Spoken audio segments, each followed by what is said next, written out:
Olha só, falando sobre decisões da Justiça, eu quero dar uma bela de uma atualizada agora para vocês dos últimos desdobramentos vindo da Itália, no caso Carla Zambelli. Isso porque numa nova audiência lá em solo italiano, os juízes decidiram que a ex-deputada federal Zambelli seguirá presa durante o trâmite de extradição, que segue sendo ali reivindicado, pedido pela Justiça brasileira na figura do ministro Alexandre de Moraes. E olha, segundo a decisão, pessoal, a Zambelli apresenta um grau máximo de risco de fuga.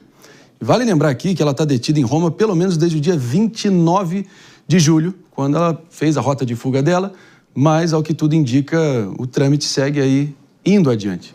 Lembrando, claro, do longo rastro, longo histórico, melhor dizendo, de processos de extradição de cidadãos brasileiros na Itália e vice-versa, né? Casos mais do que emblemáticos, né?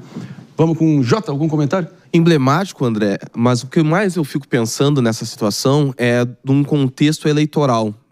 Sempre que a gente olha a punição a uma parlamentar, e eu não vou entrar aqui no mérito, mas, ao meu ver, realmente ela fez uma série de pataquadas que necessitariam urgentemente uma punição, inclusive uma punição que servisse de exemplos para que outros parlamentares, sejam de esquerda ou de direita, independente do vínculo ideológico, não a repitam, mas também do cenário para o eleitor. Veja bem, nós temos dois dos principais deputados eleitos fora das próximas eleições, muito provavelmente.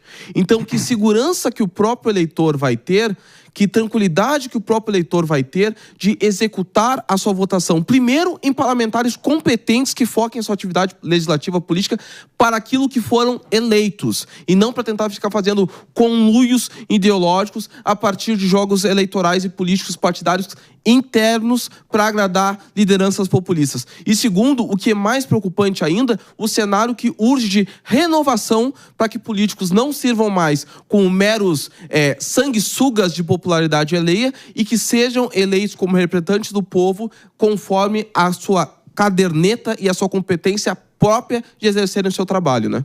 A justiça italiana, justiça seja feita com perdão do trocadilho, claro, tem atuado de forma técnica e imparcial nesse caso, ao que tudo indica, né, Mano Ferreira? Até porque, realmente, o perito italiano tinha que responder uma pergunta. Nas dependências da prisão ali na Itália, a ex-deputada Carla Zambelli conseguiria se manter saudável?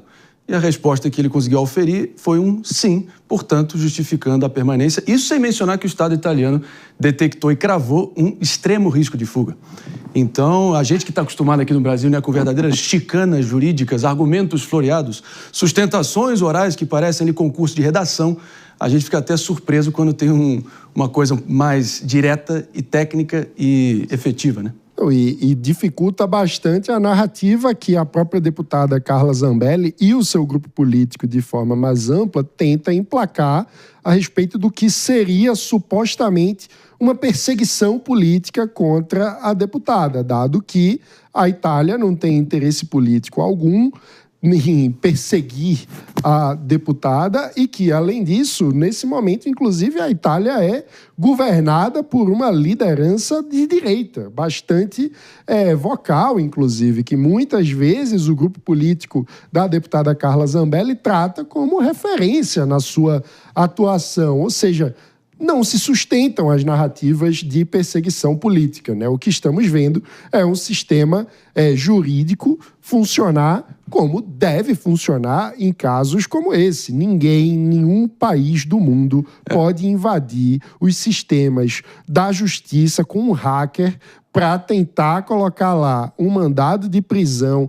que não existe e achar que vai ficar impune. Isso é uma insanidade. Não dá para chamar a punição por um crime como esse de perseguição política. Agora, resta, literalmente, pessoal, resta a Zambelli provar no mérito se de fato ela é uma perseguida política no Brasil e não uma criminosa comum fugindo. A gente sempre lembra do caso do jornalista Oswaldo Eustáquio, que conseguiu fugir para a Espanha e a Suprema Corte Espanhola acabou negando o pedido de extradição, confirmando que assim tinha contorno de perseguição política. Cada caso é um caso, cada justiça é uma justiça, porém, parece que os dias da Zambelli estão contados, ao que tudo indica, né?